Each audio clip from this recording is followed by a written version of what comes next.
Gulf ರಾಷ್ಟ್ರಗಳಲ್ಲಿ ಯುದ್ಧ ಆದರೆ ಅದರ ಪರಿಣಾಮ ಭಾರತದಲ್ಲಿ ಟೆನ್ಷನ್ಗೆ ಕಾರಣ ಆಗಿದೆ.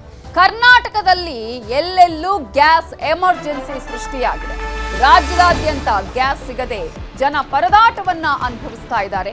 ಗಲ್ಫ್ ರಾಷ್ಟ್ರಗಳಲ್ಲಿನ ವಾರ್ ಇದೆಯಲ್ಲ, ಇದು ಭಾರತದಲ್ಲಿ ಸಮಸ್ಯೆಯನ್ನ ಉಂಟು ಮಾಡ್ತಾ ಇದೆ. ಕರ್ನಾಟಕದಲ್ಲಿ ಗ್ಯಾಸೇ ಸಿಗದಂತಹ ಪರಿಸ್ಥಿತಿಯನ್ನ ನಿರ್ಮಾಣ ಮಾಡಿದೆ. ಗ್ಯಾಸ್ ಬಂಕ್ ಏಜೆನ್ಸಿಗಳ ಮುಂದೆ ಜನ ಕ್ಯೂ ಅಲ್ಲಿ ನಿಲ್ತಿದ್ದಾರೆ, ಅಲ್ಲೇ ಹೋಗ್ತಾ ಇದ್ದಾರೆ. ನಮಗೆ ಸಿಲಿಂಡರ್ ಬೇಕು ಅಂತ ಹೇಳಿ ಬುಕ್ ಮಾಡೋದು, ಅಲ್ಲಿ ಹೋಗೋದು. ಬೆಂಗಳೂರಲ್ಲಿ ಗ್ಯಾಸ್ ಇಲ್ಲದೆ ಹೋಟೆಲ್ಗಳಿಗೆ ಬೀಗ ಹಾಕಲಾಗಿದೆ. ಈಗೀಗ ಗ್ಯಾಸ್ ಸಿಲಿಂಡರ್ ಬುಕ್ ಮಾಡೋದಕ್ಕೂ ಕೂಡ ಆಗದಂತಹ ಪರಿಸ್ಥಿತಿ ಇದೆ, ಬುಕ್ಕೇ ಆಗ್ತಾ ಇಲ್ಲ. ಹಾಗಾಗಿ ಏಜೆನ್ಸಿ ಮುಂದೆನೆ ಜನ ಹೋಗಿ ಅಲ್ಲಿ ನಮಗೆ ಸಿಲಿಂಡರ್ ಕೊಡಿ ಅಂತ ಹೇಳಿ ಕೇಳ್ತಾ ಇದ್ದಾರೆ. ಗ್ಯಾಸ್ ಸಿಲಿಂಡರ್ಗಾಗಿ ಜನರು ಪರದಾಟವನ್ನ ಕಳೆದ 3 ದಿನಗಳಿಂದ ಅನುಭವಿಸ್ತಾ ಇದ್ದಾರೆ. ಒಂದ್ ಕಡೆ ಆತಂಕ, ಮುಂದೆ ಸಿಗುತ್ತೋ ಇಲ್ವೋ ಅನ್ನುವಂಥದ್ದು. ಕೆಲವರು ಈಗಾಗಲೇ ಸ್ಟಾಕ್ ಮಾಡಿಟ್ಕೊಳ್ಳೋಣಪ್ಪ ಅನ್ನುವಂತಹ ನಿಟ್ಟಿನಲ್ಲೂ ಕೂಡ ತಯಾರಿಯನ್ನ ಮಾಡ್ಕೊಳ್ತಾ ಇರ್ಬೋದು. ಇನ್ನು ಕೆಲವರಿಗೆ ನಿಜವಾದಂತಹ ಅನಿವಾರ್ಯತೆ ಪರಿಸ್ಥಿತಿ ಇರ್ಬೋದು, ಸಿಲಿಂಡರ್ ಮುಗ್ದಿರಬಹುದು. ಈಗ ಅಂಥವರಿಗೆ ಕೊಡಬೇಕಾದಂತಹ ಒಂದು ಅನಿವಾರ್ಯತೆ ಕೂಡ ಇದೆ. ಆದ್ರೆ ಜನ ಈಗಾಗಲೇ ಏಜೆನ್ಸಿಗಳ ಮುಂದೆ ಹೋಗಿ ಅಲ್ಲೇ ಬುಕ್ ಮಾಡಿಕೊಂಡು ತಗೊಳ್ಳುವಂತಹ ಪರಿಸ್ಥಿತಿಯನ್ನ ಈಗ ತಂದುಕೊಳ್ತಾ ಇದ್ದಾರೆ. ಮಧ್ಯಪ್ರಾಚ್ಯದಲ್ಲಿ ಸಂಘರ್ಷ ನಿಲ್ತಾ ಇಲ್ಲ, ಇಲ್ಲಿ ಗ್ಯಾಸ್ ಸಮಸ್ಯೆ ಇನ್ನೂ ಕೂಡ ಕಡಿಮೆ ಆಗ್ತಾ ಇಲ್ಲ. ಕರ್ನಾಟಕದಲ್ಲಿ ಎಲ್ಲೆಲ್ಲೂ ಗ್ಯಾಸ್ ಎಮರ್ಜೆನ್ಸಿಯೇ ಉಂಟಾಗಿದೆ. ಈಗ ಇನ್ನು ಕೆಲವೇ ಹೊತ್ತಿನಲ್ಲಿ ಮೀಟಿಂಗ್ ಕೂಡ ಆಗಲಿದೆ. ಈ ಹಿನ್ನೆಲೆಯಲ್ಲಿ ಏನಾಗತ್ತೆ, ಯಾವ ರೀತಿಯಾಗಿ ಹೋಟೆಲ್ ಮಾಲೀಕರು ಈಗ ಇದಕ್ಕೆ ಪರಿಹಾರವನ್ನ ಕಂಡುಕೊಳ್ತಾರೆ. ಯಾಕಂದ್ರೆ ನಾವು ಪ್ರತಿನಿತ್ಯ ನೋಡ್ತಾ ಇದೀವಿ, PGಗಳಿಗೆ ಅಲ್ಲೇ ನೋಡಿದ್ರೆ 2 ಹೊತ್ತು ಮಾತ್ರ ಊಟ ಕೊಡಬೇಕು ಅಂತ ಹೇಳ್ತಾರೆ. ಇನ್ನೊಂದು ಕಡೆ CNG ಸಿಗ್ತಾ ಇಲ್ಲ ಅಂತ ಹೇಳಿ ಚಾಲಕರು ಪರದಾಟವನ್ನ ಅನುಭವಿಸ್ತಾ ಇದ್ದಾರೆ. ಸಿಲಿಕಾನ್ ಸಿಟಿ ಬೆಂಗಳೂರಿನಲ್ಲಿ ಗ್ಯಾಸ್ ಎಮರ್ಜೆನ್ಸಿ ಉಂಟಾಗಿರುವ ಹಿನ್ನೆಲೆಯಲ್ಲಿ ಏಜೆನ್ಸಿಯಲ್ಲಿ ಗ್ಯಾಸ್ ಸಿಗ್ತಾ ಇಲ್ಲ. ಆದ್ರೆ ಕಾಳಸಂತೆಯಲ್ಲಿ ಸೇಲ್ ಆಗ್ತಾ ಇದೆ. ಈಗ ಇದೇ ಕಾರಣಕ್ಕಾಗಿಯೇ ನಿನ್ನೆ ಆಹಾರ ಸಚಿವರಾಗಿರುವ KH ಮುನಿಯಪ್ಪ ಅವರು, ಹಾಗೆಯೇ ಸರ್ಕಾರದ ಮುಖ್ಯ ಕಾರ್ಯದರ್ಶಿ ಆಗಿರುವ ಶಾಲಿನಿ ರಜನೀಶ್ ಅವರು ಕೂಡ ಈಗಾಗಲೇ ಮೀಟಿಂಗ್ ಅನ್ನ ಮಾಡಿ ಯಾರು ಈ ರೀತಿಯಾಗಿ ದಂಧೆಕೋರರಿದ್ದಾರೆ, ಕಾಳಸಂತೆಯಲ್ಲಿ ಮಾಡ್ತಾರೆ ಅಂತವರ ವಿರುದ್ಧ ನಿರ್ದಾಕ್ಷಿಣ್ಯ ಕ್ರಮ ತೆಗೆದುಕೊಳ್ಬೇಕು ಅಂತ ಸೂಚನೆ ಕೊಟ್ಟಿದ್ದಾರೆ. ಆದ್ರೆ ಕಾಳಸಂತೆಯಲ್ಲಿ ಮಾರಾಟ ಆಗೋದು ಕಡಿಮೆ ಆಗ್ತಿಲ್ಲ. ರೋಸಿ ಹೋದ ಹೋಟೆಲ್ ಮಾಲೀಕರು ಆಕ್ರೋಶವನ್ನ ವ್ಯಕ್ತಪಡಿಸುತ್ತಿದ್ದಾರೆ. ಒಂದು ದಿನ ಹೋಟೆಲ್ ಬಂದ್ ಕೂಡ ಚಿಂತನೆಯನ್ನ ಮಾಡ್ತಿದ್ದಾರೆ. ಸಂಜೆ 4:30ಕ್ಕೆ ಹೋಟೆಲ್ ಮಾಲೀಕರ ಸಂಘ ಸುದ್ದಿಗೋಷ್ಠಿಯನ್ನ ಕರೆದಿದೆ. ಬೆಂಗಳೂರು ಹೋಟೆಲ್ ಅಸೋಸಿಯೇಷನ್ ಗೌರವಾಧ್ಯಕ್ಷ PC ರಾವ್ ನೇತೃತ್ವದಲ್ಲಿ ಸುದ್ದಿಗೋಷ್ಠಿಯನ್ನ 4:30ಕ್ಕೆ ಕರೆದಿದ್ದಾರೆ. ಮುಂದಿನ ಸಾಧಕ ಬಾಧಕಗಳ ಬಗ್ಗೆ ಕೂಡ ಚರ್ಚೆಯನ್ನ ಮಾಡಲಿದ್ದು, ಒಂದು ದಿನ ಹೋಟೆಲ್ ಬಂದ್ ಮಾಡಬೇಕಾ ಅನ್ನೋದರ ಬಗ್ಗೆ ಕೂಡ ಅವರು ಮಾಹಿತಿಯನ್ನ ನೀಡಲಿದ್ದಾರೆ. ಇನ್ನು 4:30ಕ್ಕೆ ಸುದ್ದಿಗೋಷ್ಠಿಯನ್ನ ಕರೆದಿದ್ದಾರೆ ಹೋಟೆಲ್ ಅಸೋಸಿಯೇಷನ್ ಅವರು. ಒಂದು ದಿನನೇ ಅವರು ಬಂದ್ ಮಾಡಿದ್ರು ಕೂಡ ಸಾಕಷ್ಟು ಜನರಿಗೆ ಸಮಸ್ಯೆ ಆಗತ್ತೆ. ಯಾಕಂದ್ರೆ ಎಷ್ಟೋ ಜನ ತಮ್ಮ ಊರ್ ಬಿಟ್ಟು ಇಲ್ಲಿರ್ತಾರೆ, PGಗಳಲ್ಲಿ ಇರ್ತಾರೆ, ಹಾಸ್ಟೆಲ್ಗಳಲ್ಲಿ ಇರ್ತಾರೆ, ಕೆಲವರು ಮನೆ ಮಾಡ್ಕೊಂಡಿರ್ತಾರೆ, ಅಡುಗೆ ಮಾಡ್ತಾ ಇರೋದಿಲ್ಲ. ಇಂತಹ ಸಂದರ್ಭದಲ್ಲಿ ಅವರ ಗತಿ ಏನು? ಮನೆಯಲ್ಲಿ ತಿನ್ನದೇ ಇರೋರು ಹೋಟೆಲ್ಗೆ ಹೋಗಿ ತಿನ್ನೋರ ಸಂಖ್ಯೆ ಕೂಡ ಬಹಳಷ್ಟಿದೆ. ಆದ್ರೆ ಇವರು ಹೋಟೆಲ್ ಬಂದ್ ಮಾಡಿದ್ರೆ ಏನ್ ಕತೆ ಅನ್ನುವಂತಹ ಯೋಚನೆ ಕೂಡ ಈಗ ಇದೆ. ಬಟ್ ಹೋಟೆಲ್ ಮಾಲೀಕರುಗಳು ಹೇಳ್ತಾ ಇರೋದೇನು, ಕಾಳಸಂತೆಯಲ್ಲಿ ಸಿಲಿಂಡರ್ಗಳು ಸಿಗ್ತಾ ಇದೆ, ದುಪ್ಪಟ್ಟು 3 ಪಟ್ಟು ಬೆಲೆಗೆ ಅಲ್ಲಿ ಕಾಳಸಂತೆಯಲ್ಲಿ ಮಾಡ್ತಾ ಇದ್ದಾರೆ. ಆದ್ರೆ ನಮ್ಗೆ ಸಿಗ್ತಾ ಇಲ್ಲ, ಯಾರಿಗೆ ಅವಶ್ಯಕತೆ ಇದೆ ಅವರಿಗೆ ಸಿಗ್ತಾ ಇಲ್ಲ ಅನ್ನೋ ಆಕ್ರೋಶವನ್ನ ವ್ಯಕ್ತಪಡಿಸ್ತಾ ಇದ್ದಾರೆ. ಈಗಾಗಲೇ ಸರ್ಕಾರ ಕೂಡ ಸಾಕಷ್ಟು ಕ್ರಮಗಳನ್ನ ಕೈಗೊಂಡಿದೆ, ಜನರಲ್ಲೂ ಮನವಿಯನ್ನ ಮಾಡಿಕೊಳ್ತಾ ಇದೆ, ಯಾರಿಗೂ ಏನು ಸಮಸ್ಯೆ ಆಗಲ್ಲ ಅನ್ನುವ ಭರವಸೆಯನ್ನ ಕೊಡ್ತಾ ಇದೆ. ಆದ್ರೂ ಕೂಡ ಜನರ ಆತಂಕ ಕಡಿಮೆಯಾಗಿಲ್ಲ. ಮತ್ತೊಂದು ಕಡೆ ಈಗಾಗಲೇ ಹೋಟೆಲ್ ಮಾಲೀಕರಿಗೆ ಸಿಲಿಂಡರ್ಗಳು ಸಿಗ್ತಾ ಇಲ್ಲ. ಒಂದ್ ಕಡೆ ಶಿಕ್ಷಣ ಸಂಸ್ಥೆಗಳಿಗೂ ಕೂಡ ಗ್ಯಾಸ್ ಅನ್ನ ಪೂರೈಸಿ ಅನ್ನುವಂತಹ ಸೂಚನೆಯನ್ನ ನೀಡಲಾಗಿದೆ. ಹೋಟೆಲ್ಗಳಿಗೆ ಪೂರೈಸಿ ಅಂತ ಹೇಳಲಾಗ್ತಾ ಇದ್ರು ಕೂಡ ಅದಕ್ಕೆ ಎಷ್ಟು ಬೇಕೋ ಸಹಕರಿಸಬೇಕು ಅನ್ನುವಂತಹ ಸೂಚನೆಯನ್ನ ಕೂಡ ನೀಡಲಾಗಿದೆ. ಮತ್ತೊಂದು ಕಡೆ ಆಸ್ಪತ್ರೆಗಳಿಗೂ ಕೂಡ ಗ್ಯಾಸ್ ಸಿಲಿಂಡರ್ನ ಅವಶ್ಯಕತೆ ಇದೆ, ಹಾಗಾಗಿ ಅಲ್ಲಿಗೂ ಕೂಡ ಕೊಡಲೇಬೇಕು ಅನ್ನುವ ಸೂಚನೆಯನ್ನ ನೀಡಲಾಗಿದೆ. ಇಂತಹ ಸಂದರ್ಭದಲ್ಲಿ ಅನಿವಾರ್ಯತೆ ಎಲ್ಲಿದೆ, ಯಾರಿಗೆ ಅವಶ್ಯಕತೆ ಇದೆ ಅವರಿಗೆ ಪೂರೈಸಲೇಬೇಕು. ಆದ್ರೆ ಕಾಳಸಂತೆಯಲ್ಲಿ ಮಾರಾಟ ಆಗೋದಕ್ಕೆ ಸರ್ಕಾರ ಈಗ ಯಾವ ಕ್ರಮವನ್ನ ಕೈಗೊಳ್ತಿದೆ? ಆಲ್ರೆಡಿ ಅಧಿಕಾರಿಗಳಿಗೆ ಸೂಚನೆ ಕೊಟ್ಟಿದ್ದಾರೆ, ಬಟ್ ಆ ಅಧಿಕಾರಿಗಳು ಸರಿಯಾದ ರೀತಿಯಲ್ಲಿ ಅಲ್ಲಿ ಕಾರ್ಯನಿರ್ವಹಿಸಿ ಕ್ರಮವನ್ನ ಕೈಗೊಂಡಿದ್ದಾರಾ, ಕ್ರಮ ಕೈಗೊಳ್ತಾ ಇದ್ದಾರಾ ಅನ್ನುವ ಪ್ರಶ್ನೆ ಕೂಡ ಇದೆ. ಸೊ ಇವೆಲ್ಲದರ ಬಗ್ಗೆ ಇನ್ನಷ್ಟು ಡೀಟೇಲ್ಸ್ ಅನ್ನ ಕೊಡೋದಕ್ಕೆ ನಮ್ಮ ರಿಪೋರ್ಟರ್ ಪ್ರಗತಿ ಶೆಟ್ಟಿ ಈಗ ನೇರ ಸಂಪರ್ಕದಲ್ಲಿ ಜಾಯ್ನ್ ಆಗಿದ್ದಾರೆ. ಪ್ರಗತಿ, ಈಗಾಗಲೇ 3ನೇ ದಿನ ಗ್ಯಾಸ್ ಎಮರ್ಜೆನ್ಸಿ ಆಗಿ ಕರ್ನಾಟಕದಲ್ಲಿ, ಇಂತಹ ಸಂದರ್ಭದಲ್ಲಿ ಸರ್ಕಾರ ಮೀಟಿಂಗ್ ಗಳನ್ನ ಮಾಡುತ್ತೆ, ಕ್ರಮಗಳನ್ನ ಕೈಗೊಳ್ತೀವಿ ಅಂತ ಹೇಳುತ್ತೆ. ಆದ್ರೂ ಕೂಡ ಒಂದ್ ಕಡೆ ಜನರ ಆತಂಕ ಕಡಿಮೆ ಆಗ್ತಾ ಇಲ್ಲ, ಮತ್ತೊಂದ್ ಕಡೆ ನಾವು ಗಮನಿಸಿದ್ರೆ ಕಾಳಸಂತೆಯಲ್ಲಿ ಈ ರೀತಿಯ ಸಿಲಿಂಡರ್ಗಳು ಮಾರಾಟ ಆಗೋದು ಕಡಿಮೆ ಆಗ್ತಾ ಇಲ್ಲ. ಹಾಗಾದ್ರೆ ಹೋಟೆಲ್ ಮಾಲೀಕರು ಏನ್ ನಿರ್ಧಾರವನ್ನ ಕೈಗೊಳ್ತಾರೆ? ಪ್ರಮುಖವಾಗಿ ಈಗ ಕ್ರಮ ಕೈಗೊಳ್ಳುವ ವಿಚಾರದಲ್ಲಿ ಅಧಿಕಾರಿಗಳು ಯಾರ ಮೇಲಾದ್ರೂ ಕಾಳಸಂತೆಕೋರರ ವಿರುದ್ಧ ಕ್ರಮ ಕೈಗೊಂಡಿದ್ದಂತಹ ನಿದರ್ಶನಗಳು ಸಿಕ್ಕಿದೆಯಾ ಹೇಗೆ? ನಮಿತಾ ಜೈನ್, ಕೆಲವೊಂದು ಕಡೆಯಲ್ಲಿ ಈಗಾಗಲೇ ಪೊಲೀಸ್ ಠಾಣಾ ವ್ಯಾಪ್ತಿಯಲ್ಲಿ ಯಾರು ಈ ಗ್ಯಾಸ್ ಅನ್ನ ವಿತರಣೆ ಮಾಡುವಂತಹ ಏಜೆನ್ಸಿಗಳಿವೆ ಆ ಏಜೆನ್ಸಿಗಳನ್ನ ಕರೆಸಿ ಅವರಿಗೆ ಸಭೆ ಮಾಡಿ ಈ ರೀತಿಯಾಗಿ ಜಾಸ್ತಿ ದುಡ್ಡಿಗೆ ಗ್ಯಾಸ್ ಕೊಡಬಾರದು ಅಂತೆಲ್ಲ ಅವರಿಗೆ ಅರಿವು ಮೂಡಿಸುವಂತಹ ಕೆಲಸ ಎಲ್ಲ ಆಗಿತ್ತು. ಹೆಬ್ಬಗೋಡಿ ಪೊಲೀಸ್ ಠಾಣಾ ವ್ಯಾಪ್ತಿಯಲ್ಲೂ ಕೂಡ ಸಭೆ ಮಾಡಿ ಅವರಿಗೆ ತಿಳಿಸಿ ಹೇಳುವಂತಹ ಪ್ರಯತ್ನ ಆಗಿತ್ತು. ಜೊತೆಗೆ ನಿನ್ನೆ CS ಶಾಲಿನಿ ರಜನೀಶ್ ಅವರ ನೇತೃತ್ವದಲ್ಲಿ ನಡೆದಂತಹ ಸಭೆಯಲ್ಲೂ ಕೂಡ ಕಠಿಣವಾಗಿ ಸೂಚನೆಯನ್ನ ಕೊಡಲಾಗಿತ್ತು. ಕಾಳಸಂತೆಯಲ್ಲಿ ಗ್ಯಾಸ್ ಅನ್ನ ಮಾರಾಟ ಮಾಡುವಂತಹವರ ವಿರುದ್ಧ ಕಠಿಣವಾದ ಕ್ರಮವನ್ನು ತೆಗೆದುಕೊಳ್ಬೇಕು. ಕೇವಲ ಬೆಂಗಳೂರು ಮಾತ್ರ ಅಲ್ಲ, ರಾಜ್ಯಾದ್ಯಂತ ಈ ಕ್ರಮ ಅನ್ವಯ ಆಗುತ್ತೆ ಅನ್ನುವಂತಹ ಸೂಚನೆಯನ್ನು ಕೂಡ ಕೊಟ್ಟಿದ್ರು. ಜೊತೆಗೆ ಪೊಲೀಸ್ ಇಲಾಖೆಗೆ ಒಂದು ಟಾಸ್ಕ್ ಅನ್ನು ಕೂಡ ಕೊಟ್ಟಿದ್ರು. ಸೊ ಅದಾದ ಬೆನ್ನಲ್ಲೇ ಕೂಡ ಈ ಕಾಳಸಂತೆಯಲ್ಲಿ ಮಾರಾಟ ಆಗ್ತಾ ಇರುವಂತಹ ಗ್ಯಾಸ್ ನ ಸಂಖ್ಯೆ ಏನಿದೆ ಇದು ಕಡಿಮೆ ಆಗ್ತಾ ಇಲ್ಲ. ಬೆಂಗಳೂರಿನ ಅನೇಕ ಏಜೆನ್ಸಿಗಳಿಂದನೇ ಜನರು ಅಂದ್ರೆ ಹೋಟೆಲ್ ನ ಓನರ್ ಎರಡು ಗ್ಯಾಸ್ಗೆ ಸುಮಾರು 10,000ಕ್ಕೂ ಅಧಿಕ ರೂಪಾಯಿಯನ್ನ ಕೊಟ್ಟು ದುಡ್ಡನ್ನ ಕೊಟ್ಟು ತೆಗೆದುಕೊಳ್ತಾ ಇರುವಂತಹ ಉದಾಹರಣೆ ಕಣ್ಮುಂದೆ ಇದೆ. ಜೊತೆಗೆ ಬಿಲ್ ಕೂಡ ಕೆಲವೊಂದು ಕಡೆಯಲ್ಲಿ ಸಿಕ್ಕಿರುವಂತದ್ದು. ಅಂದ್ರೆ ಇಷ್ಟು ಸಂದರ್ಭವನ್ನ ಯುದ್ಧ ಆಗ್ತಾ ಇರುವಂತಹ ಸಿಚುವೇಶನ್ ಅನ್ನ ಲಾಭವನ್ನ ಪಡ್ಕೊಂಡು ಅದರ ಒಂದು ಲಾಭವನ್ನ ಪಡ್ಕೊಂಡು ಹೋಟೆಲ್ ಮಾಲೀಕರಿಂದ ಸುಲಿಗೆ ಮಾಡುವಂತಹ ಕೆಲಸವನ್ನ ಅನೇಕ ಕಡೆಯಲ್ಲಿ ಆಗ್ತಾ ಇದೆ. ಸೊ ಈ ಎಲ್ಲ ವಿಚಾರಕ್ಕೆ ಕಡಿವಾಣ ಬೀಳಬೇಕು. ಅದ್ರ ಜೊತೆಗೆ ಇವತ್ತಿನ 4:30 ಹೊತ್ತಿಗೆ ಒಂದು ಸಭೆ ಕೂಡ ಆಗುತ್ತೆ. ಸಭೆಯ ಬಳಿಕ ಒಂದು ಸುದ್ದಿಗೋಷ್ಠಿಯನ್ನು ಕೂಡ ಬೆಂಗಳೂರು ಹೋಟೆಲ್ ಮಾಲೀಕರ ಸಂಘ ನಡೆಸುತ್ತೆ. ಹೋಟೆಲ್ ಮಾಲೀಕರ ಸಂಘದ ಗೌರವಾಧ್ಯಕ್ಷ PC ರಾವ್ ಜೊತೆಗೆ ಅದರ ಕಾರ್ಯದರ್ಶಿ ಆಗಿರುವಂತಹ ವೀರೇಂದ್ರ ಕಾಮತ್ ಸೇರಿ ಅನೇಕರು ಈ ಒಂದು ಸಭೆಯಲ್ಲಿ ಉಪಸ್ಥಿತರಿರ್ತಾರೆ, ಸುದ್ದಿಗೋಷ್ಠಿಯಲ್ಲೂ ಉಪಸ್ಥಿತರಿರ್ತಾರೆ.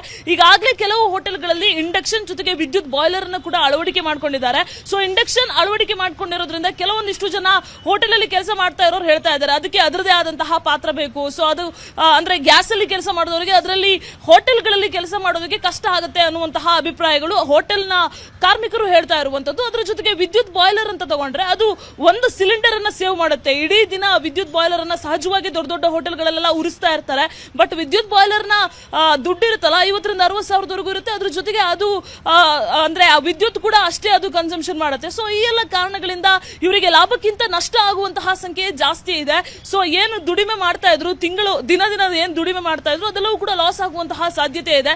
ಸೊ ಈ ಎಲ್ಲ ವಿಚಾರಗಳನ್ನ ಮನಗಂಡು ಮುಂದೆ ಏನ್ ಮಾಡಬೇಕು, ಸರ್ಕಾರಕ್ಕಂತೂ ಮನವಿ ಮಾಡಾಯ್ತು, ಆಗ್ರಹಿಸಿ ಆಯ್ತು, ಏನೇ ಆದ್ರೂ ಕೂಡ ಆ ಕಡೆಯಿಂದ ಸರಿಯಾದ ಸ್ಪಂದನೆ ಸಿಗ್ತಾ ಇಲ್ಲ. ಸೊ ಮುಂದೆ ಏನ್ ಮಾಡಬೇಕು ಅನ್ನೋದ್ರ ಬಗ್ಗೆ ಇವತ್ತು ಒಂದು ಸ್ಪಷ್ಟ ನಿರ್ಧಾರವನ್ನ ಹೋಟೆಲ್ ಮಾಲೀಕರ ಸಂಘ ಬರಲಿರುವಂತದ್ದು. ನವಿತಾ ಜೈನ್. Thank you Pragati Shetty ಡೀಟೇಲ್ಸ್ಗೆ.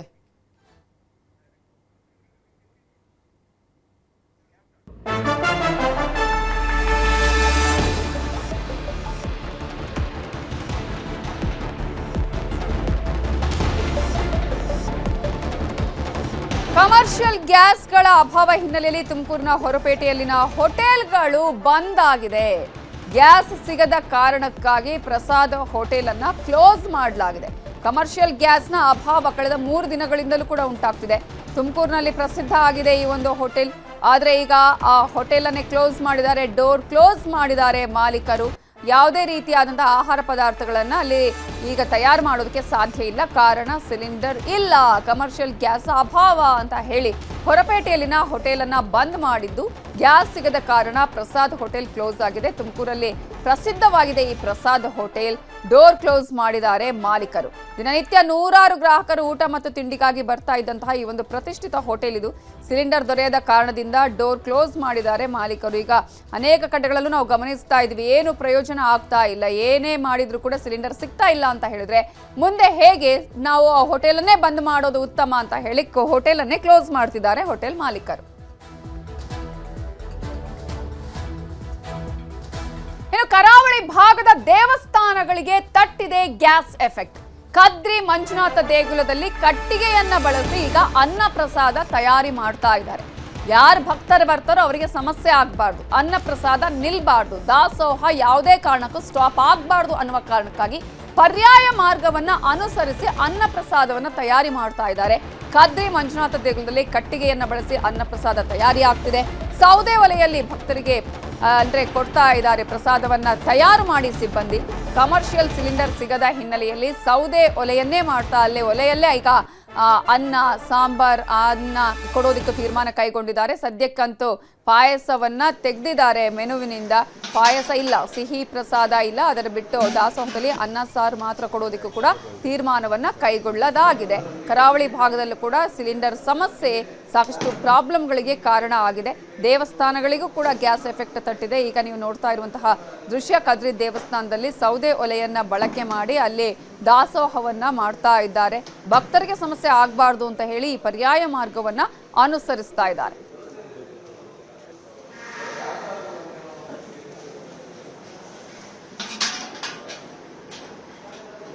ಇನ್ನು ಕದ್ರಿ ಮಂಜುನಾಥ ದೇವಸ್ಥಾನದಿಂದ ನಮ್ಮ ರಿಪೋರ್ಟರ್ ಕಿಶನ್ ಶೆಟ್ಟಿ ಪ್ರತ್ಯಕ್ಷ ವರದಿಯನ್ನ ಕೊಟ್ಟಿದ್ದಾರೆ. ಅಲ್ಲಿ ಏನು ಆಗಿದೆ ಅನ್ನುವ ವರದಿಯನ್ನ ನೋಡೋಣ. ವಾಣಿಜ್ಯ ಸಿಲಿಂಡರ್ಗಳ ಅಭಾವ ಬಹಳಷ್ಟು ತೀವ್ರವಾಗಿ ಮಂಗಳೂರಲ್ಲಿ ಕಾಡ್ತಾ ಇದೆ. ಅದರಲ್ಲೂ ಪ್ರಮುಖವಾಗಿ ಇತಿಹಾಸ ಪ್ರಸಿದ್ಧ ಕದ್ರಿ ಶ್ರೀ ಮಂಜುನಾಥ ದೇವಸ್ಥಾನದಲ್ಲಿ ಪ್ರತಿನಿತ್ಯ 1000ಕ್ಕೂ ಅಧಿಕ ಜನರಿಗೆ ಅನ್ನ ಪ್ರಸಾದವನ್ನು ಕೊಡಲಾಗಿತ್ತು. ಆದರೆ ಈ ಸಿಲಿಂಡರ್ಗಳ ಅಭಾವದಿಂದ ಈಗ ಸೌದೆ ಒಲೆಯ ಮೂಲಕವಾಗಿ ಅನ್ನ ಪ್ರಸಾದವನ್ನು ತಯಾರು ಮಾಡಲಾಗ್ತಾ ಇದೆ. ನಾವೀಗ ನೇರವಾಗಿ ಕದ್ರಿ ದೇವಸ್ಥಾನದಲ್ಲಿ ತಯಾರಾಗ್ತಾ ಇರುವಂತಹ ಅನ್ನ ಪ್ರಸಾದದ ದೃಶ್ಯವನ್ನು ಕೂಡ ನೀವು ಗಮನಿಸ್ತಾ ಇದ್ದೀವಿ. ಆ ಗ್ಯಾಸ್ ಸಿಲಿಂಡರ್ ಅಭಾವದಿಂದ ಕೇವಲ ಅನ್ನ ಮತ್ತು ಸಾರನ್ನ ಮಾತ್ರ ತಯಾರು ಮಾಡಲಾಗ್ತಾ ಇದೆ. ನೇರವಾಗಿ ಕ್ಷೇತ್ರದ ಆಡಳಿತ ಮಂಡಳಿಯ ಸದಸ್ಯರು ನಮ್ಮ ಜೊತೆ ಇದ್ದಾರೆ. ಸರ್, ಬಹಳಷ್ಟು ಕಡೆಗಳಲ್ಲಿ ಈ ಗ್ಯಾಸ್ ಸಿಲಿಂಡರ್ ಅಭಾವ ಆಗ್ತಾ ಇದೆ. ಕದ್ರಿ ಕ್ಷೇತ್ರಕ್ಕೆ ಯಾವ ರೀತಿಯಾಗಿ ತೊಂದರೆ ಆಗ್ತಿದೆ? ಕದ್ರಿ ಕ್ಷೇತ್ರದಲ್ಲೂ ಕೂಡ ನಮ್ಗೆ ಗ್ಯಾಸಿನ ವ್ಯವಸ್ಥೆಗೆ ತುಂಬ ಕೊರತೆ ಆಗಿದೆ. ಆದರೆ ವ್ಯತ್ಯಾಸ ಆಗಿದೆ. ಆದರೆ ನಮ್ಮ ಅನ್ನದಾನದ ಇದರಲ್ಲಿ ಯಾವುದೇ ಒಂದು ಲೋಪ ಆಗಬಾರ್ದಂಥ ದೃಷ್ಟಿಯಲ್ಲಿ ನಾವು ಕಟ್ಟಿಗೆಗೆ ಮೊರೆ ಹೋಗುವಂಥ ಪರಿಸ್ಥಿತಿ ಇವತ್ತು ಬಂದಿದೆ. ಇವತ್ತು ಕಟ್ಟಿಗೆ ಮೂಲಕವಾಗಿ ಎಷ್ಟು ಜನರಿಗೆ ಮಾಡ್ತಾ ಇದ್ದೀರಾ? ಅಲ್ಲ, ಸಂಖ್ಯೆಯನ್ನು ಕಡಿಮೆ ಮಾಡಿದ್ದೀರಾ? ಹೇಗೆ? ಇಲ್ಲ, ಸಂಖ್ಯೆಯನ್ನು ನಾವು ಕಮ್ಮಿ ಮಾಡಲಿಲ್ಲ. ನಮಗೆ ಅಗತ್ಯ ಬಿದ್ದರೆ ಜಾಸ್ತಿ ಮಾಡಲಿಕ್ಕೂ ಕೂಡ ನಾವು ಸಿದ್ಧರಿದ್ದೇವೆ. ಆದರೆ ವ್ಯವಸ್ಥೆಯ ದೃಷ್ಟಿಯಲ್ಲಿ ಇವತ್ತು ಯಾವ ರೀತಿ ನಿನ್ನೆ ಮೊನ್ನೆ ಆಗ್ತಾ ಇತ್ತು ಅದೇ ರೀತಿಯ ವ್ಯವಸ್ಥೆಗಳು ಆಗ್ತದೆ. ಅನ್ನ ಆಗಿರಲಿ, ಸಾರಾಗಿರಲಿ, ಗಸಿ ಆಗಿರಲಿ ಅಥವಾ ಪಾಯಸ ಎಲ್ಲವೂ ಇರ್ತದೆ. ಆದರೆ ಒಂದು 4-5 ದಿವಸ ಇಂಥದೇ ವ್ಯವಸ್ಥೆ ಆದರೆ ನಾವು 1-2 ಐಟಮ್ಗಳನ್ನು ಕಮ್ಮಿ ಮಾಡಿಕೊಂಡು ಬಂದ ಭಕ್ತರಿಗೆ ಅನ್ನದಾನ ಸೇವೆ ಕೊಡಬೇಕಂತ ಹೇಳೋ ವ್ಯವಸ್ಥೆಗಳನ್ನು ಮಾಡಿದ್ದೇವೆ. ಕದ್ರಿಯ ಊಟ ಅನ್ನೋದು ಬಹಳಷ್ಟು ಜನರಿಗೆ ಹಸಿವಿನ ಜೊತೆಗೆ ಇದು ಪ್ರಸಾದ ರೂಪದಲ್ಲಿ ತೆಗೆದುಕೊಳ್ಳುವಂಥದ್ದು. ಹಾಗಾಗಿ ಇವತ್ತು ಯಾವ ರೀತಿ ತಯಾರಿಗಳು ಆಗ್ತಾ ಇದೆ ಅಂತ? ಖಂಡಿತವಾಗಿ ಈ ಹಿಂದೆ ಯಾವ ರೀತಿಯಲ್ಲಿ ತಯಾರಿ ಆಗ್ತಾ ಇದೆ ಅದೇ ರೀತಿ ಆಗ್ತಿದೆ. ಆದರೆ ನಮಗೆ ಗ್ಯಾಸಿನ ತೊಂದರೆಯಿಂದಾಗಿ ತುಂಬ ಇವತ್ತು ತೊಂದರೆ ಆಗಿದೆ. ಇಮಿಡಿಯೇಟ್ ಆಗಿ ನಾವು ಈಗ ಕಟ್ಟಿಗೆ ಒಲೆಯನ್ನು ಹಾಕಿದ್ದೇವೆ. ಇವತ್ತಿನಿಂದ ಕಟ್ಟಿಗೆ ಒಲೆಗಿಂದ ನಾವು ಪ್ರಾರಂಭ ಮಾಡಿದ್ದೇವೆ. ಅದಂದರೆ ಇದಕ್ಕೆ ನಮಗೆ ಮ್ಯಾನ್ ಪವರ್ ಕೂಡ ಜಾಸ್ತಿ ಬೇಕಾಗುತ್ತೆ. ಆಮೇಲೆ ವ್ಯವಸ್ಥೆಗಳು ಕೂಡ ಜಾಸ್ತಿ ಮಾಡಬೇಕಾಗುತ್ತೆ. ಮಂಗಳೂರಂತ ನಗರದಲ್ಲಿ ಈ ಕಟ್ಟಿಗೆಯನ್ನು ಸಂಗ್ರಹ ಮಾಡೋದೇ ದೊಡ್ಡ ಚಾಲೆಂಜಿಂಗ್ ಕೆಲಸ. ಅದನ್ನು ಯಾವ ರೀತಿಯಾಗಿ ಮಾಡ್ತಾ ಇದ್ರಿ? ವ್ಯವಸ್ಥಿತವಾಗಿ ಅದನ್ನು ನಮಗೆ ಸಪ್ಲೈ ಮಾಡುವವರನ್ನು ನಾವು ಸಂಪರ್ಕಿಸಿ ಏನು ಬೇಕು ದಿನಕ್ಕೆ ಅದರ ಎಲ್ಲ ವ್ಯವಸ್ಥೆಯನ್ನು ಈಗ ಮಾಡಿದ್ದೇವೆ. ಇನ್ನು ಮುಂದಿನ ದಿನಗಳಲ್ಲಿಯೂ ನಾವು ಅದಕ್ಕೆ ವ್ಯವಸ್ಥೆಯನ್ನು ಪೂರಕವಾಗಿ ಮಾಡಿದ್ದೇವೆ ನಮ್ಮ ಸಪ್ಲೈಯರ್ ಕಡೆಯಿಂದ. ಕ್ಯಾಮರಾಮನ್ ನಿಖಿಲ್ ಸುವರ್ಣ ಜೊತೆ ಕಿಶನ್ ಶೆಟ್ಟಿ, ನ್ಯೂಸ್ 18 ಮಂಗಳೂರು. ಉಡುಪಿ ಕೃಷ್ಣ ಮಠದಲ್ಲಿಲ್ಲ ಗ್ಯಾಸ್ ಸಮಸ್ಯೆ. ಕಟ್ಟಿಗೆ ಒಲೆ ಅಡುಗೆಗೆ ಸದಾ ಸನ್ನದ್ಧವಾಗಿದ್ದು ಕೃಷ್ಣ ಮಠ ಇತ್ತೀಚೆಗಷ್ಟೇ ಅಡುಗೆ ಅನಿಲವನ್ನ ಅವಲಂಬನೆ ಮಾಡುತ್ತಿದ್ದು ಇಷ್ಟು ದಿನಗಳ ಕಾಲ ಇದ್ರೂ ಕೂಡ ಕೃಷ್ಣ ಮಠದಲ್ಲಿ ಕಟ್ಟಿಗೆ ಒಲೆಯಿಂದಾನೇ ಅಡುಗೆ ರೆಡಿ ಆಗ್ತಾ ಇದ್ದಿದ್ದು. ಇತ್ತೀಚೆಗಷ್ಟೇ ಅಡುಗೆ ಅನಿಲವನ್ನ ಇವರು ಡಿಪೆಂಡ್ ಆಗಿದ್ದು. ಹಾಗಾಗಿ ಅಡುಗೆ ಅನಿಲಕ್ಕೂ ಕೂಡ ಯಾವುದೇ ರೀತಿಯ ಕೊರತೆ ಇಲ್ಲ. ಒಂದು ವೇಳೆ ಏನಾದರೂ ಸಿಲಿಂಡರ್ ಸಮಸ್ಯೆ ಉಂಟಾದರೂ ಕೂಡ ಕಟ್ಟಿಗೆಯಿಂದ ಅಡುಗೆ ಮಾಡಿ, ಒಲೆಯಿಂದ ಅಡುಗೆ ಮಾಡಿ ತಯಾರಿ ಮಾಡೋದಕ್ಕೂ ಕೂಡ ಈಗಾಗಲೇ ಕೃಷ್ಣ ಮಠದವರು ಆಲ್ರೆಡಿ ಸಿದ್ಧತೆಯನ್ನ ಮಾಡ್ಕೊಂಡಿದ್ದಾರೆ. ಸದ್ಯಕ್ಕಂತೂ ಕೃಷ್ಣ ಮಠದಲ್ಲಿ ಅಡುಗೆ ಅನಿಲದ ಸಮಸ್ಯೆ ಇಲ್ಲ ಅಂತ ಹೇಳ್ತಿದ್ದಾರೆ. ಹಾಗೆಯೇ ದಾಸೋಹಕ್ಕೂ ಕೂಡ ಯಾವುದೇ ರೀತಿಯ ಸಮಸ್ಯೆ ಇಲ್ಲ. ಪರ್ಯಾಯ ಮಾರ್ಗಗಳು ಆಲ್ರೆಡಿ ರೆಡಿ ಮಾಡಿಟ್ಕೊಂಡಿದ್ದಾರೆ. ಆದರೆ ಸಿಲಿಂಡರ್ ವ್ಯವಸ್ಥೆ ಇದೆ. ಇತ್ತೀಚೆಗಷ್ಟೇ ನಾವು ಡಿಪೆಂಡ್ ಆಗಿರೋದು ಈ ಅಡುಗೆ ಅನಿಲಕ್ಕೆ. ಹಾಗಾಗಿ ಈಗ ಅಂತಹ ಒಂದು ಏನು ಸಮಸ್ಯೆ ಇಲ್ಲ, ಸದ್ಯಕ್ಕೆ ಇದೆ. ಬಟ್ ಒಂದು ವೇಳೆ ಮುಂದಿನ ದಿನಗಳಲ್ಲಿ ಸಮಸ್ಯೆ ಆದರೂ ಕೂಡ ನಾವು ಒಲೆಯಿಂದ ಅಡುಗೆ ತಯಾರಿಸಿ ಪ್ರಸಾದವನ್ನು ಕೊಡ್ತೇವೆ ಅಂತ ಹೇಳಿ ಕೃಷ್ಣ ಮಠದವರು ಹೇಳ್ತಿದ್ದಾರೆ.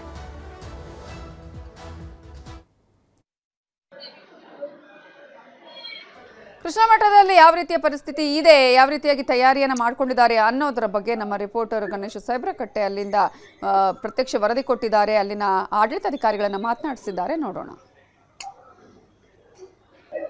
ಕೃಷ್ಣ ಮಠಕ್ಕೆ ಬರುವಂತ ಭಕ್ತರಲ್ಲಿ ಒಂದಿಷ್ಟು ಆತಂಕ ಮತ್ತೆ ಗೊಂದಲ ಇರುವಂತದ್ದು, ಮಠದಲ್ಲಿ ಪ್ರಸಾದ ಇರ್ತದ ಇಲ್ವಾ ಅಂತ ಹೇಳಿ. ಆದ್ರೆ ಶ್ರೀಕೃಷ್ಣ ಮಠದಲ್ಲಿ ಅನ್ನ ಪ್ರಸಾದಕ್ಕೆ ಯಾವುದೇ ಸಮಸ್ಯೆ ಆಗ್ಲಿಲ್ಲ. ಯಾಕಂದ್ರೆ ಒಂದಿಷ್ಟು ಪರ್ಯಾಯ ವ್ಯವಸ್ಥೆಯನ್ನ ಶ್ರೀಕೃಷ್ಣ ಮಠದವರು ಮಾಡ್ಕೊಂಡಿರುವಂತದ್ದು. ಈ ಬಗ್ಗೆ ಮಾತನಾಡ್ಲಿಕ್ಕೆ ಈ ಮಠದ ದಿವಾಣರು ನಮ್ ಜೊತೆ ಇರುವಂತದ್ದು. ಯಾವ ರೀತಿ ವ್ಯವಸ್ಥೆಯನ್ನ ಮಾಡ್ಕೊಂಡಿದ್ರು? ಕೃಷ್ಣದೇವರು ಈ ಪೂಜಾ ಪರ್ಯಾಯ ಅವಸರದಲ್ಲಿ ಅನ್ನದಾನಕ್ಕೆ ಬಹಳ ಮಹತ್ವವನ್ನು ಕೊಟ್ಟಿದ್ದಾರೆ. ಆಚಾರ್ಯ ಮಧ್ವರು, ಭಾವಿ ಸಮೀರ ವಾದಿರಾಜರು ಕೂಡ ಪರ್ಯಾಯದ ಹಸ್ತಾಂತರ ಮಾಡುವಾಗ ಅಕ್ಷಯ ಪಾತ್ರ ಮತ್ತೆ ಅನ್ನದ ಸಟ್ಟುಗವನ್ನೇ ಕೊಟ್ಟದ್ದು. ಅಂದ್ರೆ ಅನ್ನದಾನ ಚೆನ್ನಾಗಿ ನಡಿಬೇಕು ಅಂತ. ಅದಕ್ಕೋಸ್ಕರ ಎಷ್ಟು ಮುಂಜಾಗ್ರತೆಯನ್ನು ಆ ಕಾಲದಿಂದ ಮಾಡ್ತಾ ಬಂದಿದ್ದಾರೆ ಹೇಳಿದ್ರೆ, 1 ವರ್ಷದ ಮೊದಲೇ ಬಾಳೆ ಎಲೆಯನ್ನು ನಡಲಿಕ್ಕೋಸ್ಕರ ಬಾಳೆಯ ತೋಟ, ಅದಕ್ಕೆ ಬಾಳೆ ಮುಹೂರ್ತ ಅಂತ, ಅದರ ಮುಂದೆ ಕಟ್ಟಿಗೆಯ ಸಂಗ್ರಹ ಆಗುವುದಕ್ಕೋಸ್ಕರ ಆ ಕಟ್ಟಿಗೆಯ ಮುಹೂರ್ತ ಅಂತ, ಆ ಕಟ್ಟಿಗೆಯನ್ನು ಕೂಡ ರಥದ ರೀತಿಯಲ್ಲಿ ಪೇರಿಸಿಕೊಂಡು ಗಾಳಿಯಾಗ್ಲಿ ಮಳೆಗಾಗ್ಲಿ ಅದು ಹಾಳಾಗದ ಹಾಗೆ ಅದನ್ನು ಸಂಗ್ರಹ ಮಾಡುವ ವಿಧಾನ, ಅದು ಸಾಂಕೇತಿಕ. ಆ ಕಾಲದಲ್ಲಿ ಅಷ್ಟೇ ಕಟ್ಟಿಗೆ ಸಾಕಾಗಿತ್ತೋ ಏನೋ, ಈಗಂತೂ ಪ್ರತಿನಿತ್ಯ 10-15 ಸಾವಿರ ಜನ ಬಂದು ಊಟ ಮಾಡೋದರಿಂದ ಅಷ್ಟು ಕಟ್ಟಿಗೆಗಳು ಸಾಕಾಗುವುದಿಲ್ಲ. ಅದಕ್ಕೋಸ್ಕರ ಅದು ವಾದಿರಾಜರು ನಮ್ಮ ಮಠಕ್ಕೆಂತೂ ಬಹಳಷ್ಟು ಜಾಗಗಳನ್ನೆಲ್ಲ ಮಾಡಿಕೊಟ್ಟದ್ದು ಇದೆ. ಹಾಗಾಗಿ ಶಿರೂರು ಮಠದಲ್ಲಿ ಚೇರ್ಕಾಡಿ, ಪಾಪೂಜೆ, ಬೇರಂಪಳ್ಳಿ, ಶಿರೂರು, ಹುದಿಗ್ರಾಮ, ಹಾಗೆ ಕುಂಟಲಕಾಡು, ಹೀಗೆ ಬೇರೆ ಬೇರೆ ಕಡೆಯಲ್ಲಿ ಕಾಡುಗಳಿದ್ದು, ಆ ಕಾಡಿನಲ್ಲಿ 36 ವರ್ಷಕ್ಕೊಂದು ಸಲ ಕಟ್ಟಿಗೆಯನ್ನು ಕಳೆದು ಆ ಕಟ್ಟಿಗೆಯಿಂದಲೇ ಅಡಿಗೆ ಮಾಡುವ ಪದ್ಧತಿ ಮಠದಲ್ಲಿ ನಡೀತಾ ಇದೆ. ಹಾಗಾಗಿ ಇಲ್ಲಿ ಯಾವ ರೀತಿಯಾದಂಥ ಇಂಧನದ ಕೊರತೆ ಆಗಲಿ, ಗ್ಯಾಸಿನ ಪ್ರಾಬ್ಲಮ್ ಆಗಿ ಖಂಡಿತ ಇಲ್ಲ. ಆದರೂ ಕೂಡ ಮತ್ತೆ ಮುಂದೆ ಕೂಡ ಗ್ಯಾಸ್ನ ಪ್ರಾಬ್ಲಮ್ ಆಗಬಾರದು ಅಂತ ಹೇಳಿ ಬಯೋಗ್ಯಾಸಿನ ವ್ಯವಸ್ಥೆಯನ್ನು ಪುತ್ತಿಗೆ ಶ್ರೀಗಳವರು ಆರಂಭ ಮಾಡಿದ್ರು. ಆದರೆ ಅದು ಇನ್ನೂ ಕೂಡ ಪೂರ್ತಿ ಆಗಿರಲಿಲ್ಲ. ಈಗ 1-2 ದಿನದಲ್ಲಿ ನಾವೀಗ ಅದನ್ನು ಪೂರ್ತಿಗೊಳಿಸಿ ಅದಕ್ಕೆ ಪೈಪ್ಲೈನ್ ಎಲ್ಲ ಹಾಕಿ ಇವಾಗ ಮುಂದೆ ಗ್ಯಾಸ್ದು ಕೂಡ ಬೇಕು ಅಂತ ಆದ ಅವಶ್ಯಕತೆ ಇದ್ದಾಗ ಅದನ್ನು ಉಪಯೋಗಿಸಬಹುದು. ಅಂತೂ ಕಟ್ಟಿಗೆ ಇರೋದ್ರಿಂದ ಇಲ್ಲಿ ಯಾವ ರೀತಿಯಾದ ಸಮಸ್ಯೆಗಳೂ ಇಲ್ಲ. ಹಾಗಾಗಿ ಎಷ್ಟು ಕೂಡ ನಾವು ಮುಂದುವರೆದ್ರೂ ಕೂಡ ಸಂಪ್ರದಾಯವನ್ನು ಬಿಡುವ ಹಾಗಿಲ್ಲ. ಹಾಗಾಗಿ ಎಲ್ಲ ಕೃಷ್ಣ ಭಕ್ತರು ಕೃಷ್ಣ ಮಠಕ್ಕೆ ಬಂದು ಇಲ್ಲಿ ಯಾವ ಒಂದು ಯುದ್ಧದ ಆತಂಕಗಳು ಇಲ್ಲದೆ ಕೃಷ್ಣ ಶಾಂತಿಯನ್ನು ಕೊಡುವ ಭಗವಂತನ ಪ್ರಸಾದವನ್ನು ಸ್ವೀಕರಿಸಲಿಕ್ಕೆ ಬರಬೇಕು ಅಂತ ಈ ಮೂಲಕ ನಾನು ವಿನಂತಿಸಿಕೊಳ್ತಾ ಇದ್ದೇನೆ. ಎಸ್, ಇದು ಮಠದ ದೇವಾಣರಾದಂತ ಉದಯ್ ಸರಾಯ್ ಅವರ ಮಾತು. ಗಣೇಶ್ ಅವರಿಗೆ ನ್ಯೂಸ್ 18 ಉಡುಪಿ. ಹುಬ್ಬಳ್ಳಿಯಲ್ಲಿ ಆಟೋಗಳಿಗೆ ತಟ್ಟಿದ ಗ್ಯಾಸ್ ಬಿಸಿ. ಹುಬ್ಬಳ್ಳಿಯಲ್ಲಿ ಕೆಲ ಗ್ಯಾಸ್ ಬಂಕ್ಗಳೇ ಬಂದ್ ಆಗಿದೆ. ಕೆಲ ಬಂಕ್ ಓಪನ್ ಇದ್ರೂ ಕೂಡ ಹೆಚ್ಚಿನ ದರವನ್ನ ವಸೂಲಿ ಮಾಡ್ತಿದ್ದಾರೆ ಅನ್ನುವಂತಹ ಆರೋಪ ಕೇಳಿ ಬಂದಿದೆ. ಬಂಕ್ ಮಾಲೀಕರ ವಿರುದ್ಧ ಆಟೋ ಚಾಲಕರು ತೀವ್ರ ಆಕ್ರೋಶವನ್ನ ಹುಬ್ಬಳ್ಳಿಯಲ್ಲಿ ವ್ಯಕ್ತಪಡಿಸಿದ್ದಾರೆ. ಕೂಡಲೇ ಈ ಅವ್ಯವಸ್ಥೆಯನ್ನ ಸರಿಪಡಿಸಿ ಅಂತ ಆಗ್ರಹವನ್ನ ಮಾಡ್ತಿದ್ದಾರೆ. ಕೆಲ ಬಂಕ್ಗಳು ಓಪನ್ ಇದೆ, ಆದ್ರೆ ಹೆಚ್ಚಿನ ದರವನ್ನ ವಸೂಲಿ ಮಾಡ್ತಾ ಇವೆ. ಬಂಕ್ ಮಾಲೀಕರು ಇದಕ್ಕೆ ಕೊಡ್ತಾ ಇರುವ ರೀಸನ್ನೇ ಬೇರೆ. ಇನ್ನೊಂದು ಕಡೆ ಆಟೋ ಚಾಲಕರು ಕೂಡ ಎಕ್ಸ್ಟ್ರಾ ಹಣವನ್ನ ಕೇಳ್ತಾ ಇದ್ದಾರೆ ಅಂತ ಹೇಳಿ ಜಗಳ ಮಾಡ್ತಿದಾರಲ್ಲ, ಅವರ ಒಂದು ಡಿಮ್ಯಾಂಡ್ ಕೂಡ ಬೇರೆ. ಹಾಗಾಗಿ ಇಲ್ಲಿ ಈಗ ಯಾರಿಗೆ ಸಮಸ್ಯೆ, ನಿಜವಾಗ್ಲೂ ಕೂಡ ಈ ಸಮಸ್ಯೆ ಉಂಟಾದಂತಹ ಸಂದರ್ಭದಲ್ಲಿ ಅವರಿಗೂ ಕೂಡ ಅಲ್ಲಿ ಸಿಗ್ತಾ ಇಲ್ವಾ, ಬಂಕ್ಗೂ ಕೂಡ ಸರಿಯಾದಂತಹ ರೀತಿಯಲ್ಲಿ ಪೂರೈಕೆ ಆಗ್ತಾ ಇಲ್ವಾ, ನಿಜವಾಗ್ಲೂ ಜಾಸ್ತಿ ಪ್ರೈಸ್ ಕೊಟ್ಟು ಅವರು ಕೂಡ ಪರ್ಚೇಸ್ ಮಾಡ್ತಿದ್ದಾರಾ, ಹೀಗೆ ಸಾಕಷ್ಟು ಪ್ರಶ್ನೆಗಳು ಕೂಡ ಇದೆ.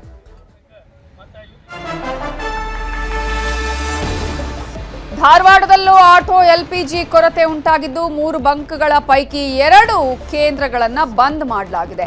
ನಗರದಲ್ಲಿನ ಬಂಕ್ಗಳಿಗೆ ಇದೀಗ ಚಾಲಕರು ಮುಗಿಬಿದ್ದಿದ್ದಾರೆ. 1 ಕೇಂದ್ರದಲ್ಲಿ ಮಾತ್ರ ಗ್ಯಾಸ್ ದೊರೀತಾ ಇದೆ. ಗ್ಯಾಸ್ಗಾಗಿ ಸರತಿ ಸಾಲಲ್ಲಿ ಆಟೋಗಳು ನಿಂತಿವೆ. ಈಗಾಗಲೇ ಒಂದ್ ಕಡೆ ಆಟೋ ಚಾಲಕರಿಗೆ ಪಾಪ ತಮ್ಮ ದಿನವನ್ನು ದೂಡೋದೇ ಈ ರೀತಿಯಾಗಿ ಆಟೋವನ್ನ ಓಡಿಸೋದ್ರಿಂದ, ಆದ್ರೆ ಗ್ಯಾಸ್ಗಳೇ ಸಿಗ್ತಾ ಇಲ್ಲ ಅಂತ ಹೇಳಿದ್ರೆ, CNG ನಮಗೆ ಸಿಗ್ತಾ ಇಲ್ಲ, ಹಾಗಾದ್ರೆ ಹೇಗೆ ನಾವು ಆಟೋ ಓಡಿಸೋದು ಅನ್ನುವಂತಹ ಒಂದು ಪ್ರಶ್ನೆ, ಆತಂಕ ಅವರಲ್ಲಿದೆ. ಮತ್ತೊಂದು ಕಡೆ ಬಂಕ್ನ ಮಾಲೀಕರು ಕೂಡ ನಮಗೆ ಸರಿಯಾಗಿ ಈಗ ಸಪ್ಲೈ ಆಗ್ತಾ ಇಲ್ಲ, ಹಾಗಾಗಿ ಕ್ಲೋಸ್ ಮಾಡ್ತೀವಿ, ಒಂದು ವೇಳೆ ಸ್ವಲ್ಪ ಜಾಸ್ತಿಯಾಗಿ ನಾವು ಕೊಟ್ಟರು ಕೂಡ ಹಣವನ್ನ ಹೇಳಿದ್ರು ಕೂಡ ಚಾಲಕರುಗಳು ಆಕ್ರೋಶವನ್ನು ವ್ಯಕ್ತಪಡಿಸ್ತಾರೆ ಅನ್ನುವಂತಹ ಆತಂಕ ಇದೆ. ಹೀಗಾಗಿ ಧಾರವಾಡದಲ್ಲಿ 3 ಬಂಕ್ಗಳ ಪೈಕಿ 2 ಸೆಂಟರ್ಗಳನ್ನು ಕ್ಲೋಸ್ ಮಾಡಿದ್ದಾರೆ. ನಗರದಲ್ಲಿನ ಬಂಕ್ಗಳಿಗೆ ಈಗ ಚಾಲಕರು ಮುಗಿಬಿದ್ದಿದ್ದು 1 ಕೇಂದ್ರದಲ್ಲಿ ಮಾತ್ರ ಗ್ಯಾಸ್ ದೊರೀತಾ ಇದೆ. ಗ್ಯಾಸ್ಗಾಗಿ ಸರತಿ ಸಾಲಲ್ಲಿ ಆಟೋಗಳು ನಿಂತಿರುವ ದೃಶ್ಯಗಳನ್ನ ನೀವು ನೋಡ್ತಾ ಇದ್ದೀರಾ. ಓಲ್ಡ್ DSP ವೃತ್ತದ ಬಳಿ ಈ ಕೇಂದ್ರ ಇರುವಂತದ್ದು. LPG ಸಿಗುತ್ತೋ ಇಲ್ವೋ ಅನ್ನುವಂತಹ ಆತಂಕ ಕೂಡ ಇದೆ. ಆತಂಕದವನ್ನ ವ್ಯಕ್ತಪಡಿಸ್ತಾ ಇದ್ದಾರೆ ಆಟೋ ಚಾಲಕರು. ಇದೇ ವೇಳೆ ದರದಲ್ಲಿ ಏರಿಕೆ ಕೂಡ ಆಗಿದೆ. ಅಸಮಾಧಾನವನ್ನು ವ್ಯಕ್ತಪಡಿಸ್ತಾ ಇದ್ದಾರೆ ಚಾಲಕರು. ನಾಳೆ ಹೊತ್ತಿಗೆ ಗ್ಯಾಸ್ ಮುಗಿಯುವಂತಹ ಸಾಧ್ಯತೆ ಇರೋದ್ರಿಂದ ಚಾಲಕರು ಆತಂಕಗೊಂಡಿದ್ದಾರೆ. ಆದಷ್ಟು ಬೇಗ ಈ ಸಮಸ್ಯೆ ಬಗೆಹರಿಸಬೇಕು ಅನ್ನುವಂತಹ ಆಗ್ರಹವನ್ನು ಕೂಡ ಮಾಡ್ತಿದ್ದಾರೆ. ಚಿಕ್ಕಬಳ್ಳಾಪುರದಲ್ಲಿ ಆಟೋ LPG ಬೆಲೆ ದಿಢೀರ್ ಏರಿಕೆಯಾಗಿದೆ. 1 ಲೀಟರ್ LPGಗೆ 16 ರೂಪಾಯಿ ಬೆಲೆ ಏರಿಸಿದ್ದಾರೆ. ಚಿಕ್ಕಬಳ್ಳಾಪುರದಲ್ಲಿ ಆಟೋ LPG ಬೆಲೆಯಲ್ಲಿ ದಿಢೀರ್ ಏರಿಕೆಯಾಗಿರುವುದು. ಇದೀಗ 16 ರೂಪಾಯಿ ಬೆಲೆಯನ್ನ ಏರಿಸಿದ್ದಾರೆ LPGಗೆ 1 ಲೀಟರ್ಗೆ. ದಿಢೀರ್ ಬೆಲೆ ಏರಿಕೆ ಹಿನ್ನೆಲೆಯಲ್ಲಿ ಆಟೋ ಚಾಲಕರಿಗೆ ಸಂಕಷ್ಟ ಕೂಡ ಉಂಟಾಗಿದೆ. ಕೇಂದ್ರ ಸರ್ಕಾರದ ವಿರುದ್ಧ ಆಟೋ ಚಾಲಕರು ತೀವ್ರ ಆಕ್ರೋಶವನ್ನ ಹೊರ ಹಾಕ್ತಾ ಇದ್ದಾರೆ. ಕೇಂದ್ರ ಸರ್ಕಾರ ಮಧ್ಯಪ್ರವೇಶಿಸಬೇಕು ಇಲ್ಲಿ ಅನ್ನುವಂತಹ ಆಗ್ರಹವನ್ನ ಮಾಡ್ತಾ ಇದ್ದಾರೆ. ಈಗಾಗಲೇ ಏಜೆನ್ಸಿಗಳು ಕೂಡ ಈ ರೀತಿಯಾಗಿಯೇ ಅಮೌಂಟ್ ಅನ್ನ ಜಾಸ್ತಿ ಮಾಡ್ತಾ ಇವೆ. ಅವರೊಂದು ಹೇಳಿದ್ರೆ ಈಗ ಆಟೋ ಚಾಲಕರು ಕೂಡ ನಾವು ಇಷ್ಟು ಅಮೌಂಟ್ ಜಾಸ್ತಿ ಕೊಟ್ಟು ನಾವು ಹೇಗೆ ವೆಹಿಕಲ್ ಓಡಿಸೋದು, ಅದನ್ನ ಗ್ರಾಹಕರ ಮೇಲೆ ನಮ್ಗೆ ಹಾಕೋದಿಕ್ಕೆ ಆಗೋದಿಲ್ಲ, ಇಲ್ಲಿ ಜಾಸ್ತಿ ಕೊಡಬೇಕು, ಗ್ರಾಹಕರಿಂದ ಕಡಿಮೆ ಹಣವನ್ನು ನಾವು ತೆಗೆದುಕೊಳ್ಬೇಕು, ಹಾಗಾಗಿ ನಮಗೆ ಇದರಿಂದ ಯಾವುದೇ ರೀತಿಯ ಲಾಭ ಇಲ್ಲ ಅಥವಾ ಯಾವುದೇ ರೀತಿಯಾಗಿ ನಮ್ಮನ್ನ ಇದಕ್ಕೆ ಬರ್ಸೋದಕ್ಕೆ ಆಗೋದಿಲ್ಲ ಅನ್ನುವಂತಹ ಆಕ್ರೋಶವನ್ನ ವ್ಯಕ್ತಪಡಿಸ್ತಾ ಇದ್ದಾರೆ. ಈಗಾಗಲೇ ಮಧ್ಯಪ್ರಾಚ್ಯದಲ್ಲಿ ನಿಲ್ಲದ ಯುದ್ಧದ ಸಂಘರ್ಷದಿಂದಾಗಿ ಈಗ ಕರ್ನಾಟಕದಲ್ಲಿ ಎಲ್ಲ ಜಿಲ್ಲೆಗಳಲ್ಲೂ ಕೂಡ ಇಂತಹ ಸಮಸ್ಯೆಯನ್ನು ಎದುರಿಸಬೇಕಾಗಿದೆ.